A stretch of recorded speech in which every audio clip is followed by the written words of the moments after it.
Mas, kalau misalnya cover toko itu yang bener itu semua dirapetin semua atau dikasih jarak?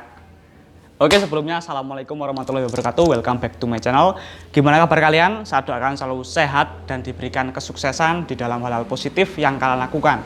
Di video kali ini saya ingin sharing lagi seputar distribusi ya teman-teman. Jadi distribusi itu ada dua teman-teman, ada dua jenis. Ada yang menggunakan sistem berjarak, ada yang menggunakan sistem perapatan atau rapat. Jadi gini, saya kasih ilustrasi seperti ini teman-teman. Semua sistem distribusi itu ada positif dan negatifnya. Yang pertama gini teman-teman. Kalian misalnya di sebuah desa ada 10 warung atau 10 toko. Nah, kalian sebagai seorang sales, kalian storein tuh semua toko, 10 toko. Nah, itu sebenarnya yang akan terjadi apa? Yang akan terjadi adalah penjualan produknya. Kita berbicara pada umumnya ya teman-teman, pada umumnya sekali lagi, misalnya 10 toko kalian cover semuanya, itu yang terjadi adalah produknya itu tidak akan pembelian toko ke kita ya hanya segitu-gitu aja teman-teman. Karena konsumennya terbagi-bagi ya enggak. Misalnya nih, kalian nganvas produk rokok misalnya rokok Sampurna Mile misalnya. Nah, terus di 10 toko nih kalian storein semuanya ya kak. Nah, konsumennya kan juga di sini ada, kalau di sini ada. Nah, yang terjadi adalah toko tidak akan melakukan yang namanya itu dalam dunia sales itu adalah tidak bisa di-push orderannya teman-teman. Itu. Tapi enaknya kalau misalnya distribusi kalian itu rapat, kalian jika salah satu toko itu mengalami produk stuck, tiba-tiba di toko pertama dan kedua ternyata produknya penjualannya menurun, nah kalian masih punya beberapa toko yang aktif.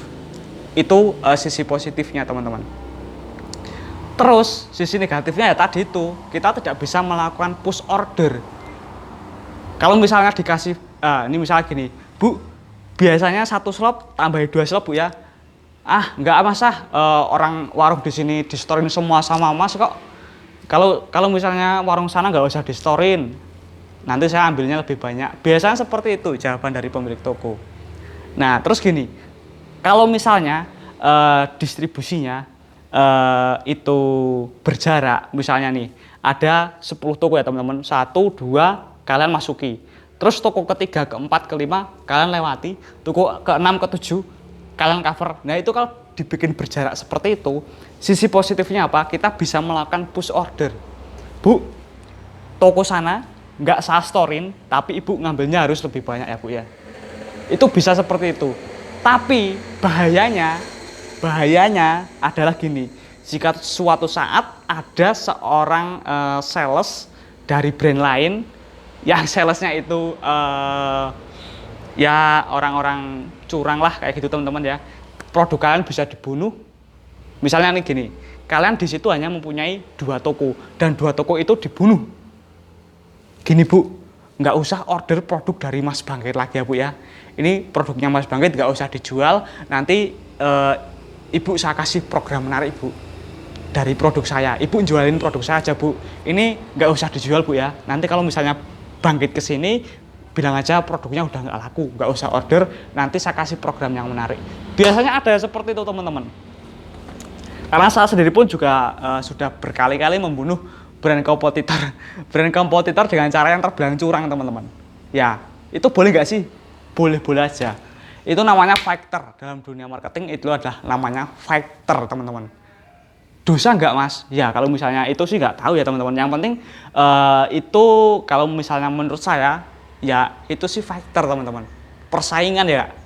Tapi menurut saya itu sebenarnya sehat, karena produk saya pernah digituin juga, lalu kenapa saya nggak bisa membalasnya ya nggak? Seperti itu. Yaitu prinsip saya ya teman-teman, semua itu kembali ke prinsip. Oke, jadi nggak ada istilah yang benernya gimana, salahnya gimana, nggak ada. Di sini saya hanya sharing pengalaman saya. Oke, sekali lagi di sini saya tidak ada niatan sosok pinter, sosok menggurui dan lain sebagainya. Jadi jangan salah paham, karena kemarin ada yang komentar-komentar negatif, saya juga nggak tahu siapa mereka ya teman-teman. Aduh, kacau. Ya, mungkin video ini sampai di sini dulu. Lah, terus gini kesimpulannya, bagusan yang rapat atau yang berjarak Mas untuk distribusi? Di cover semuanya atau dikasih jarak? Kalau misalnya kalian mau mengikuti saran saya, kalian rapati distribusi kalian. Kalian rapati distribusi kalian. Karena jika suatu saat salah satu toko kalian itu lost outlet atau nggak mau order lagi sama kalian, kalian masih mempunyai banyak toko ya. Dan ingat satu hal teman-teman, kehilangan satu toko bagi seorang sales itu adalah satu toko hilang itu adalah salah satu jumlah yang besar. Tapi menambah 10 toko itu masih kurang. Tambah terus, tambah terus.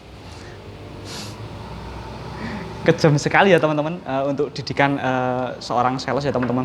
Ya memang seperti itu teman-teman. Bagi kalian yang baru pertama kali mampir, belum subscribe, silakan dibantu di subscribe. Loncengnya diaktifkan supaya saat saya upload video kan nggak ketinggalan dan bisa langsung menonton. Bagi yang masih stay sama saya di video-video saya ucapkan terima kasih. Tanpa kalian, saya dan channel YouTube Sales Magic bukanlah apa-apa ya kak. Kalau misalnya kalian suka sama video ini, jangan pelit untuk like. Kalau nggak suka di dislike nggak apa-apa. Ada kritik dan saran, silakan tulis di kolom komentar. Yang belum follow Instagram saya, follow IG saya bangkit__real. Jangan lupa baca deskripsi video ini ya teman-teman.